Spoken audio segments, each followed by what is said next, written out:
राधे राधे, जय श्रीमन नारायण। आज हम चर्चा करेंगे कि पुरी का जो जगन्नाथ मंदिर है, उड़ीसा का जो जगन्नाथ मंदिर है, वो लकड़ी का क्यों है, उसकी स्थापना कैसे हुई और उस मंदिर का क्या महत्व है, इसके बारे में हम बात करेंगे।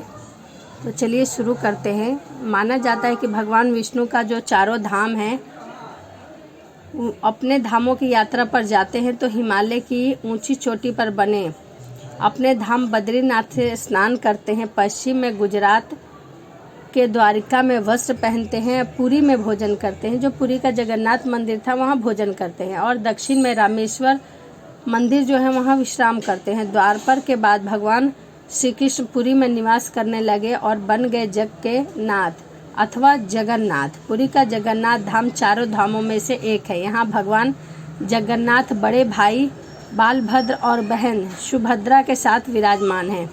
हिंदुओं की प्राचीन और पवित्र 7 नगरियों में उड़ीसा राज्य के समुद्र तट पर बसा है। जगन्नाथ मंदिर विष्णु के 8वें अवतार श्री कृष्ण को समर्पित है।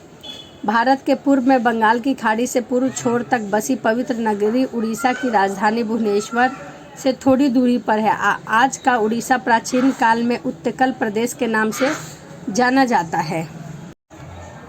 पुराणों में इस धरती को बैकुंठ कहा गया है। यह भगवान विष्णु के चारों धाम में से एक है। इसे श्री क्षेत्र, श्री पुरुषोत्तम क्षेत्र, शाक क्षेत्र, नीलांचल, नीलगिरी और श्री जगन्नाथपुरी भी कहते हैं। यहाँ लक्ष्मीपति विष्णु के तरह तरह की लीलाएं की थी। ब्रह्मा और स्कंद पुराण के अनुसार यहाँ भगवान विष्णु पुरुषोत्तम नील माधव के रूप में अवतरित हुए हैं। सबर जनजाति के देवता होने के कारण यहाँ भगवान जगन्नाथ का रूप काबली लाई देवताओं की तरह है। पहले कबीले में लोग अपने देवता की मूर्ति को काष्ठ से बनाते थे। जगन्नाथपुरी में सबर जनजाति के पुजारियों के अलावा ब्राह्मण पुजारी भी हैं। ज्येष्ठ पूर्णिमा से आषाढ़ पूर्णिमा तक सबर जाति के दैतापति जगन्नाथ जी की सारी रीतियां करते हैं। पुराण के अनुसार नीलगिरी में पुरुषोत्तम हरि की पूजा की जाती है। पुरुषोत्तम हरि को यहाँ भगवान राम का रूप माना गया है। सबसे प्राचीन मत्स्य पुराण में लिखा है कि पुरुषोत्तम क्षेत्र की देवी बिमला है और यहाँ उनकी पूजा होती है। रामायण के उत्तराखंड के अनुसार भगवान राम ने रावण के भाई विभीषण को अपने इक्ष्वाकु वंश के कुल देवता भगवान जगन्नाथ की आराधना करने को कहा। आज भी पुरी के श्री मंदिर में विभीषण वंदापन की परंपरा कायम है। स्कंद पुराण में पुरी धाम का भौगोलिक वर्णन मिलता है। स्कंद पुराण के अनुसार पुरी एक दक्षिणवर्तीय संघ की तरह है और यह केवल 5 कोस यानी 16 किलोमीटर क्षेत्र में फैला है। माना जाता है कि इसका लगभग 2 कोस क्षेत्र बंगाल की खाड़ी में डूब चुका है। इसका उदर समुद्र की सुनहरी रेत जिसमें महोदरी का पवित्र जल धोता रहता है। सिर वाला क्षेत्र पश्चिम दिशा में है जिसकी रक्षा महादेव करते हैं। संघ के दूसरे घेरे में शिव का दूसरा रूप ब्रह्मा कपाल मोचन विराजमान है। माना जाता है कि भगवान ब्रह्मा का एक सिर महादेव की हथेली से चिपक गया है और वह यहीं आकर गिरा था। तभी से यहाँ पर महादेव की ब्रह्म पूजा के रूप में करते हैं। संघ के तीसरे वृत्त में माँ विमला और नाभि स्थल में भगवान जगन्नाथ रथ सिंहासन पर विराजमान है। मंदिर का इतिहास। इस मंदिर का सबसे पहला प्रणाम महाभारत के वन पर्व से मिलता है। कहा जाता है कि सबसे पहले सबर आदिवासी विश्ववसु ने नील माधव के रूप में इनकी पूजा की थी। आज भी पुरी के मंदिर में कई सेवक हैं जिन्हें दैतापति के नाम से भी जाना जाता है। चलिए, ये तो हमने जाना कि जो जगन्नाथ जी हैं वो कहाँ से आए, कैसे आए और किन देवी देवताओं के साथ वहाँ स्थापित हुए और जगन्नाथ मंदिर जो है उसका महत्व क्या है। अब हम जानते हैं कि पुरी का जो जगन्नाथ मंदिर है, उड़ीसा का जो जगन्नाथ मंदिर है, उनकी स्थापना किसने की थी, किसने बनवाया था। तो उन्हें राजा इंद्र द्युम्न ने बनवाया था। यहाँ मंदिर राजा द्युम्न मालवा का राजा था जिसके पिता का नाम भारत और माता सुमति थी। राजा इंद्र युम्न को सपने में जगन्नाथ जी ने दर्शन दिए थे। कई ग्रंथों में राजा इंद्रद्युम्न और उनके यज्ञ के बारे में विस्तार में लिखा गया है। उन्होंने यहाँ कई विशाल यज्ञ किया और एक सरोवर बनवाए। एक रात भगवान विष्णु ने उनको सपने में दर्शन दिया और कहा, नीलांचल पर्वत की और गुफा में मेरी एक मूर्ति है, इसे नील माधव कहते हैं। तुम एक मंदिर बनवाकर उसमें मेरी यह मूर्ति की स्थापना कर दो। राजा ने अपने सेवकों को नीलांचल पर्वत की खोज में भेजा।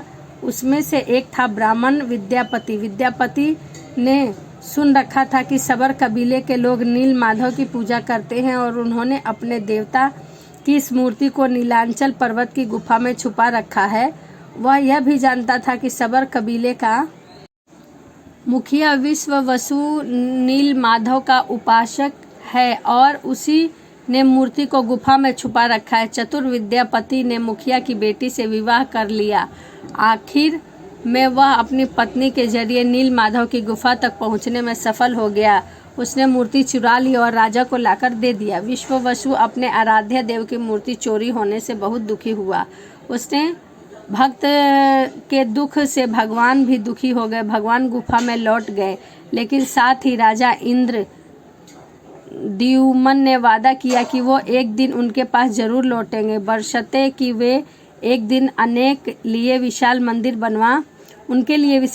बनवा दे। राजा ने मंदिर बनवा दिया और लगभग विष्णु से मंदिर में विराजमान होने के लिए कहा। भगवान ने कहा कि तुम मेरी मूर्ति बनाने के लिए समुद्र में तैर रहा पेड़ का बड़ा टुकड़ा उठाकर लाओ, जो द्वारिका से समुद्र में तैरकर पुरी तक आ रहा है। राजा के सेवकों ने उस पेड़ के टुकड़े को ढूंढ लिया, लेकिन सब लोग मिलकर भी उस पेड़ को नहीं उठा पाए। तब राजा को समझ आ गया कि नील माधव के अनन्य भक्त सबर कबीले के मुखिया विश्ववसु की ही सहायता लेना पड़ेगा। तब उस वक्त हैरान रह गए। तब विश्ववसु भारी भरकम लकड़ी को उठाकर मंदिर तक ले आया। अब भारी थी लकड़ी से भगवान की मूर्ति गढ़ने की। राजा के कारीगरों ने लाख कोशिश कर ली, लेकिन कोई भी लकड़ी में एक छैनी तक नहीं लग सका। तब तीनों लोगों के कुशल कारीगर भगवान विश्वकर्मा एक बूढ़े व्यक्ति का रूप धारण कर आए। उन्होंने राजा को कहा कि वे नील माधव की मूर्ति बना सकते हैं, लेकिन साथ ही उन्होंने अपनी शर्त भी रखी कि वो 21 दिन में मूर्तियां बनाएंगे और अकेले में बनाएंगे। तब उनको बनाते हुए नहीं देख सकता। उनकी शर्त मान ली गई। लोगों को आरी, छैनी, हथौड़ी की आवाज़ें आती रही। राजा इंद्रद्युम्न की रानी गुंडिचा अपने को रोक नहीं पाई। वह दरवाजे के पास गई तो उसे कोई आवाज़ सुनाई नहीं दी। वह घबरा गई। उसे लगा कि बूढ़ा कारीगर मर गया। उसने राजा को इसकी सूचना दी। राजा अंदर से कोई आवाज़ सुनाई नहीं दे रही है, तो राजा को भी ऐसा ही लगा। तभी शर्त और चेतावनी को दरकिनारे करते हुए राजा ने कमरे का दरवाज़ा खोलने का आदेश दिया। जैसे ही कमरा खोला गया तो बूढ़ा व्यक्ति गायब था और उसमें से 3 अधूरी मूर्तियां मिली।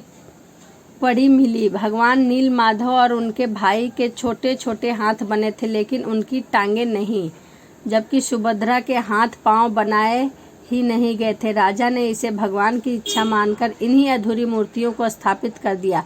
तब से लेकर आज तक तीनों भाई बहन इसी रूप में उड़ीसा के मंदिर में विराजमान है। वर्तमान में जो मंदिर है वह 7वीं सदी में बनवाया था। हालांकि इस मंदिर का निर्माण ईसा पूर्व 2 में भी हुआ था। यहाँ स्थित मंदिर 3 बार टूट चुका है। 1174 ईस्वी में उड़ीसा शासक अनंग भीमदेव ने इसका जीर्णोद्धार करवाया था। मुख्य मंदिर के आसपास लगभग 30 छोटे बड़े मंदिरों की भी स्थापना की गई है।